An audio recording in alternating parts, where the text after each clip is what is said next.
All right, welcome back. We're going to keep on pressing through our third unit of the AP World Modern Curriculum, continuing to talk about land-based empires, this time the empires and their administration. Now, when we're talking about administration, we mean anything within that state that's kind of helping the government facilitate their state, their government.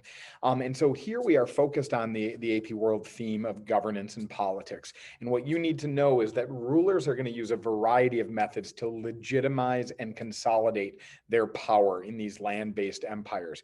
When we talk about legitimize, we mean what are they doing that offers their rule or gives their rule like a right to be there? What gives a ruler a legitimate right to be there? Why do the people accept them? And during this period, rulers are going to use a variety of different methods that we'll talk about in a moment. Um, Bureaucratic elites and military professionals are going to become a common tactic used by many centralizing states around the world. Religion, art, monumental architecture will also be used to legitimize leadership. And finally, states need to figure out ways to organize taxes and collect revenue to support state growth and expansion. So we're going to hop around the world a little bit, and we're going to start off in the European continent. In France, the notion of the idea of the divine rights of kings, or actually throughout much of Europe, divine right of kings, which essentially means that the king's power is absolute.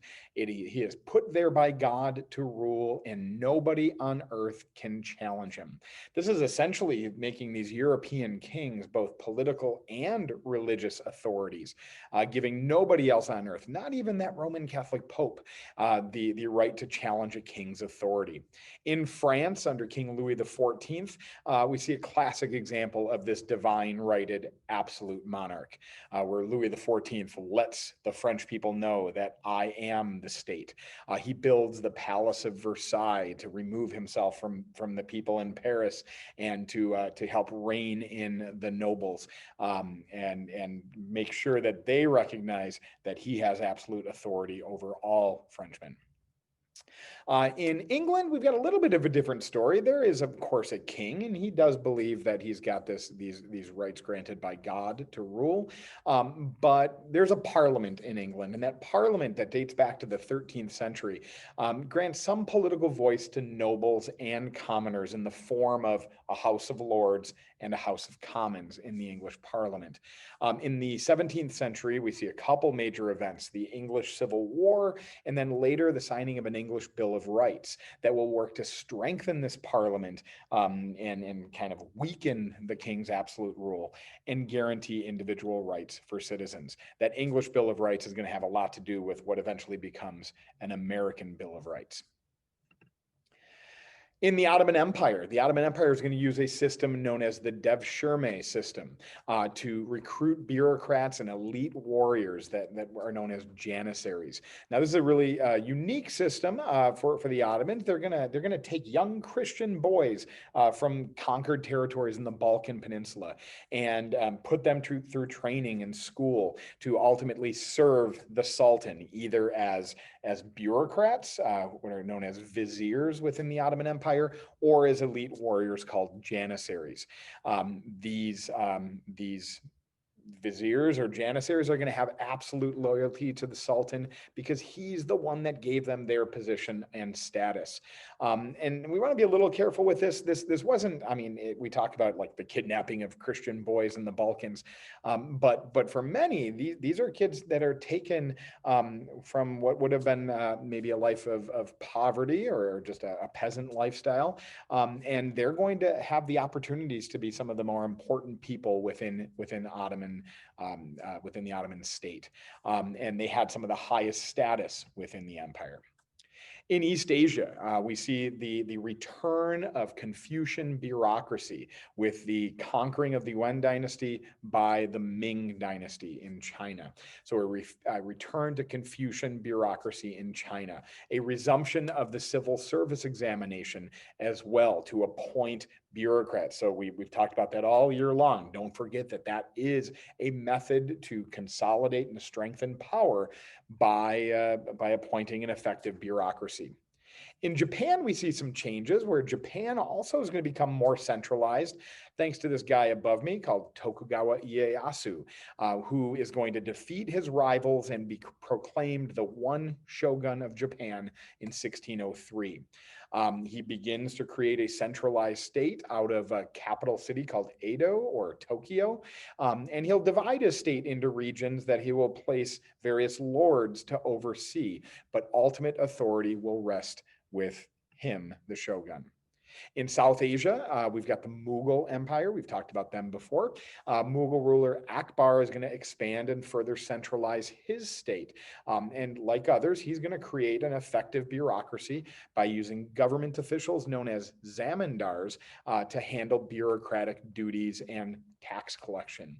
And he recruited these zamindars from a diverse background. So even though the Mughals were Muslim, there would have been Hindu zamindars that would have been more effective at pulling taxes out of more Hindu populations.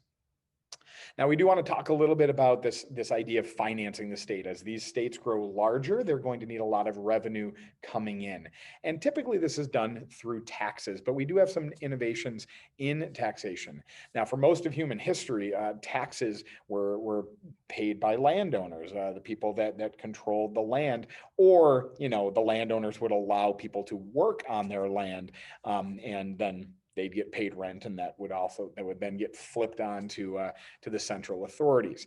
In Russia during this era, we're going to see taxation move from a land tax to a head tax.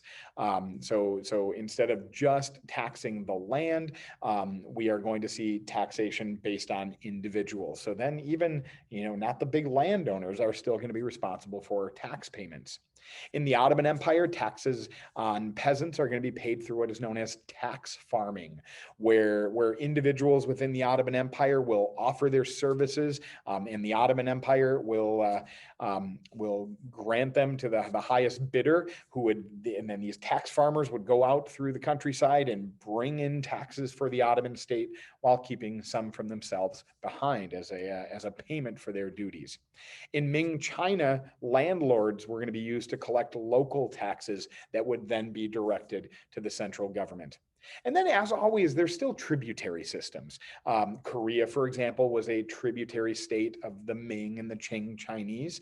And over in the Americas, we've got the Aztec Empire at the early portion of this period that, of course, is collecting tribute from their neighboring states, often in the form, rather than money, often in the form of people for human sacrifices.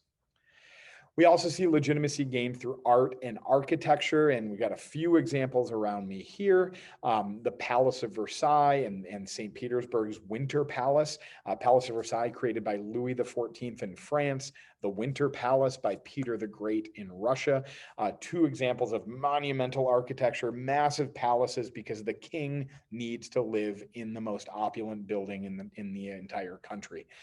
The Taj Mahal in Mughal India. This was a mausoleum for the wife of the Shah of the Mughal Empire, a man named Shah Jahan, built in the early 17th century. And right next door to me, we have a mosque within the Ottoman Empire. The Ottoman Empire did a lot of mosque construction as they began to rule their state. This is in Constantinople, and you'll notice it probably looks familiar. It looks a lot like the old Christian church that was converted into a mosque when the Ottomans conquered, called the Hagia Sophia. The Ottomans are going to continue that traditional Byzantine architectural style while building new mosques in their state. So there we have it. What do we need to know? We've got states becoming more and more centralized through the creation of professional bureaucracies and militaries. They're growing those bureaucracies and militaries through tax revenue and new collection ideas that will support state growth. And leaders are going to continue, as they've always done, using art and architecture and especially religion to gain more legitimacy from their people. We'll see you next time.